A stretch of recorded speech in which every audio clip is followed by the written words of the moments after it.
first sense you use when you're born. 1 out of every 50 of your genes is dedicated to it. It must be important, right? Okay, take a deep breath through your nose. It's your sense of smell, and it's breathtakingly powerful. As an adult, you can distinguish about 10,000 different smells. Here's how your nose does it. Smell starts when you sniff molecules from the air into your nostrils. 95% of your nasal cavity is used just to filter that air before it hits your lungs.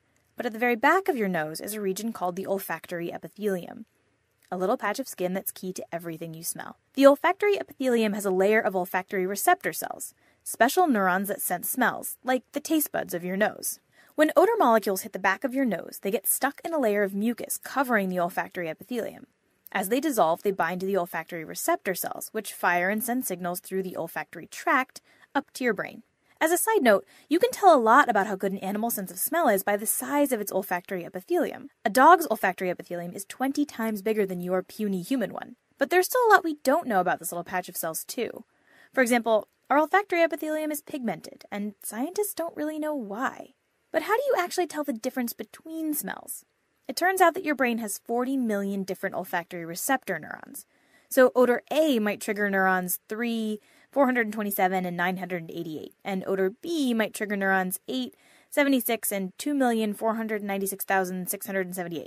All of these different combinations let you detect a staggeringly broad array of smells. Plus, your olfactory neurons are always fresh and ready for action. They're the only neuron in the body that gets replaced regularly, every 4 to 8 weeks. Once those neurons are triggered, the signal travels through a bundle called the olfactory tract to destinations all over your brain, making stops in the amygdala, the thalamus, and the neocortex. This is different from how sight and sound are processed. Each of those signals goes first to a relay center in the middle of the cerebral hemisphere, and then out to other regions of the brain.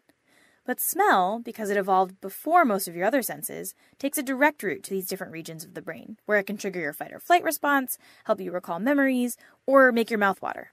But even though we've all got the same physiological setup, 2 nostrils and millions of olfactory neurons, not everybody smells the same things. One of the most famous examples of this is the ability to smell so-called asparagus pea. For about a quarter of the population, urinating after eating asparagus means smelling a distinct odor. The other 75% of us don't notice. And this isn't the only case of smells differing from nose to nose. For some people, the chemical androstenone smells like vanilla. To others, it smells like sweaty urine. Which is unfortunate because androstenone is commonly found in tasty things like pork. So with the sweaty urine smellers in mind, pork producers will castrate male pigs to stop them from making androstenone. The inability to smell a scent is called anosmia, and there are about 100 known examples. People with allicin anosmia can't smell garlic. Those with eugenol anosmia can't smell cloves.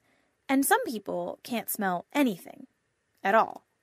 This kind of full anosmia can have several causes. Some people are born without a sense of smell.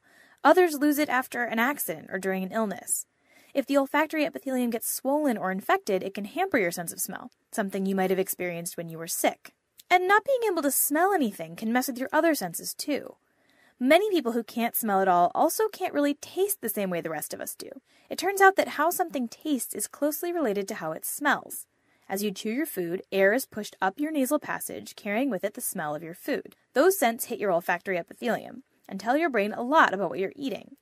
Without the ability to smell, you lose the ability to taste anything more complicated than the 5 tastes your taste buds can detect: sweet, salty, bitter, sour, and savory. So the next time you smell exhaust fumes, salty sea air, or roast chicken, you'll know exactly how you've done it, and perhaps be a little more thankful that you can.